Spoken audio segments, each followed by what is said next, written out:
How's everybody doing out there? It's Dave from Flash and Dance DJ Service. So here it is, day of Easter. Some people in the United States celebrate it. Mostly Catholics do. With that being said, today was a very good day. Good to spend some time with my family. It's also my birthday, which is April 5th. So with that being said, let's talk about yesterday. So, the upcoming video, not today, not this one, the one that's going to come up on Wednesday, the tech tip is going to be about waves. And what I mean by that is there's actually a thing called Wave SuperRack Performer. I shoot some behind the scenes, I shoot some live video, and I go a little bit in depth about what it takes for me to get prepped for an upcoming show. So last night was a show called Black Easter, and it was 5 bands. It was supposed to be 2 DJs. Unfortunately, for some reason, one of the DJs backed out. Don't know why. I'm just the production guy, so I could care less as to why. Just that the show went from ending at 8 to end up ending at 11, which fine by me. I'm paid to be there for the day. No harm, no foul. All the bands on the bill were great. It was good to see a couple of old friends. I saw Dark Was the Night. They performed. They are one of my favorite style bands. It's just, I feel bad for them sometimes because their music is long, meaning that their average is anywhere from 5 to 10 minutes on their songs. And the lead singer, and I give him this compliment and prop all the time, his voice reminds me so much of Peter Steele from Typo Negative. Man, it's just, to me, it's almost like Peter Steele, when he passed away, this guy now embodies him. That's what I mean. But I got to see the 2 of my friends in the band Goreality, the 2 guitar players. They were there last night. Another good friend of mine from another band I worked with, Thatcher, Craig Caesar, I believe his name is. He was there last night. Got to see him before the show started. You know, so it was pretty cool. Even the guy, the promoter from Brown Recluse was there. Good guy. He's always on site. You know, he wants to send me. He's got like 2 or 3 more dates, and he was telling me that people were asking him, "Why didn't you hire this guy for the last one?" And the thing was, a lot of times when people ask me, they wait and I don't mean this in any harm, any way or anything like that. A lot of people wait till the last minute to actually ask if I'm available, and unfortunately, that is their own detriment or downfall for a show, because you have to, as soon as you have the date, you need to ask me, or one or 2 things happens. You don't have me for the show and you have to put the show together and figure out or hire in somebody else. The problem is, on these what I call throw and go type situations, not everybody either A, wants to go in for show-up money, or B, does not want to get off the couch for more than a certain amount of money. And that's totally respectable. I don't knock anybody for it. You know, this is a business. There's a lot of overhead that goes into it. I'm fortunate that out of nowhere, I ended up booking all kinds of shows for the month of April and part of May. So for me, I have the luxury of, when something like this comes along, turning around and making that ultimate decision. Yes, I'm going to take the date, suck it up for the little bit of money that it is, and move on.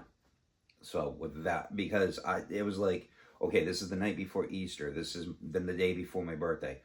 Let me come in and do this. Let me see how how it's structured, how it's organized, how do we follow with the night and everything like that.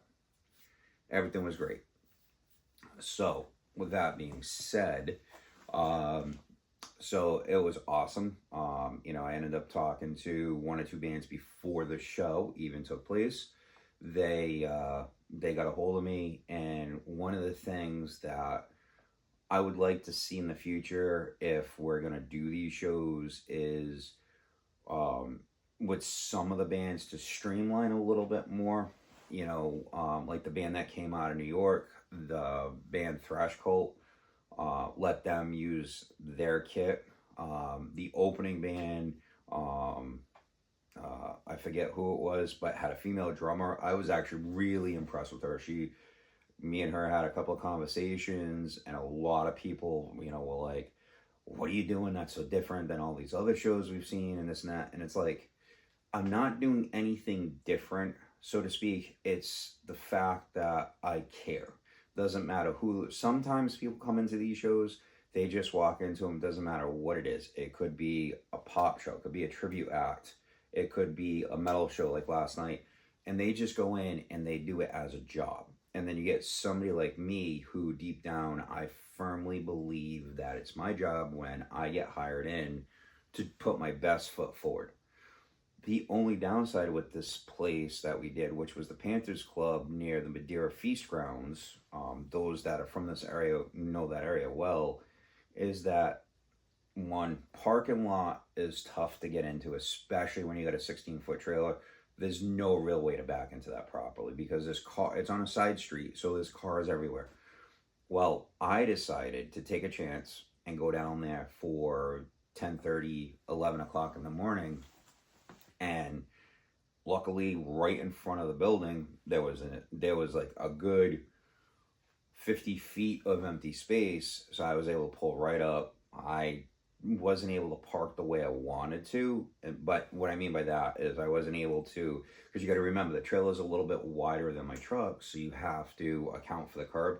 Well, I never got it 100%, but what I did, which is smart, and I recommend this to a lot of people, especially if you have a tailgate that drops down, to get cones, safety cones, and put them behind you. If you're on a city street and you think you might need to get back in the trailer at some point, like I did last night, that's exactly what I did. I put the safety cones out behind my trailer, so if I had to drop the tail, which I did to go get the monitors for the show, that's exactly what happened. So anyway, so I get there. Unfortunately, there is no time lapse. I get there at, I think just after 11.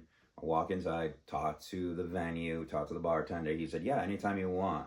And he goes, if your stuff's on wheel, the front door is going to be a little difficult. I said, don't worry about it. I'll just, I'll go through the sides. So he showed me where there was a ramp to get in through one of the side doors. And that's how I loaded everything in. And I brought in 90% of everything I needed. So I brought my tops, my subs, which are all strapped together. I brought in my stand case. I brought all my wiring bins. Brought all that stuff in. Brought my rock and roller cart, which has all the stuff on it. And then basically I got everything wired up and good to go. The only thing that I made the decision and a realization is that I need to swap out some of my front lights. I haven't fully decided yet how I'm going to go about that. I don't have many full production shows coming up, so I am talking to a friend of mine. We are going to be going, I'm going to order, I think, 12 total. I think the case that I have, I'm going to take some measurements and figure that out.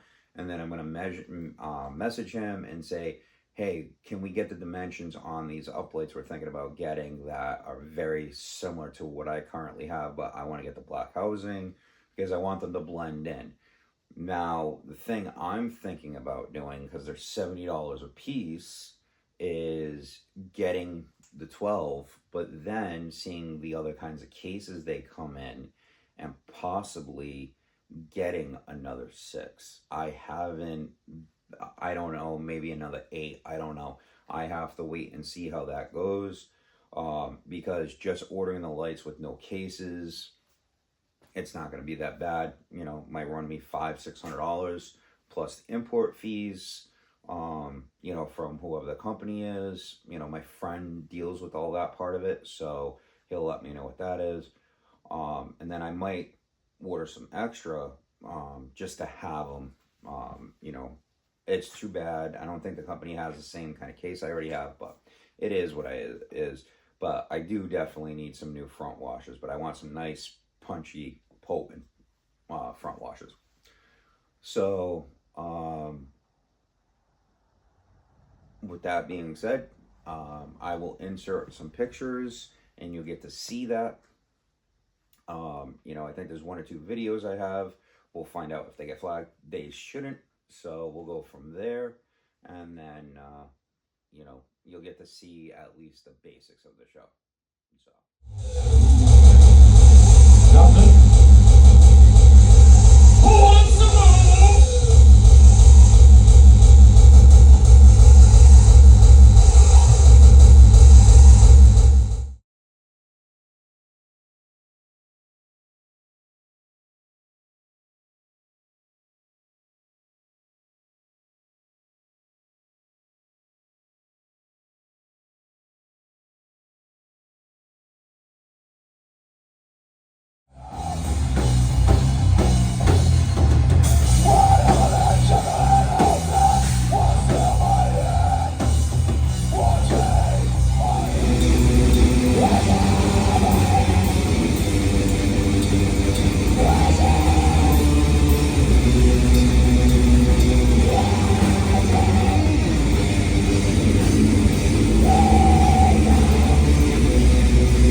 Enjoyed the pictures and a couple of videos I had there. That it was a fun show, like I said, and it was the night before my birthday. Got to relax and enjoy some great company. The opening set was a DJ. He did, I think, almost 2 hours of hardstyle. I think it is what it's called, and it was really good. He DJs out regularly. He is a lead vocalist of a metal band. But he played at Alchemy on Wednesday, Thursday night, and he was unbelievable. And the thing is, when you get things all situated and they're good, you can literally walk away from your system until some sort of issue pops up. And that's exactly what I did. So everything went great there. So with that being said, I'm going to say I definitely, if I'm available, he had a couple more dates. If I am free, I am definitely thinking about doing these shows again. So we can go from there. And with that said, don't forget, treat others how you want to be treated. And don't forget, learn one thing every day. So this coming Wednesday is going to be Tech Tip Wednesday. And I'm going to, between the time this gets posted on YouTube and the time and when I'm going to go post my tech tip on Wednesday, I'm going to check the video I have, because I have a time lapse and I have an actual video showing about Wave SuperRack Performer. I will check that video out, see how that was. And worst case scenario, as much as I don't want to reshoot these, if it didn't come out the way I want it to, when I do, I have another change up of equipment coming up as well. I believe Friday night I am working with 1989, which is a Taylor Swift tribute down at the Jetty. So I'll be going down there nice and early, getting my stuff set up. And he does have the X32 compact. However, I think I am going to tie everything to my DL32 and run the system off my wing. Only because I don't know how many inputs, and I have, especially with these tribute acts I have coming in, like I've got Live Bullet coming in, I got the Kenny Chesney guys coming in, I've got a half dozen other ones coming in. So this is a Taylor Swift tribute that's going to come in, and I want to be able to offer the best of the best. So I'm going to need to go in and do some homework on this, and I need to remove off my main laptop, remove my Waves license, remove the SuperRack Performer license, just deactivate them from there, go into my laptop that I use at the Jetty, which is my playback laptop, reactivate them on there. And so I'll I think I might incorporate that into the Waves video. It might get a little bit long, but you know, as I said, I digress. I'm rambling on here. So as I said earlier, treat others how you want to be treated, and don't forget, learn one thing every day.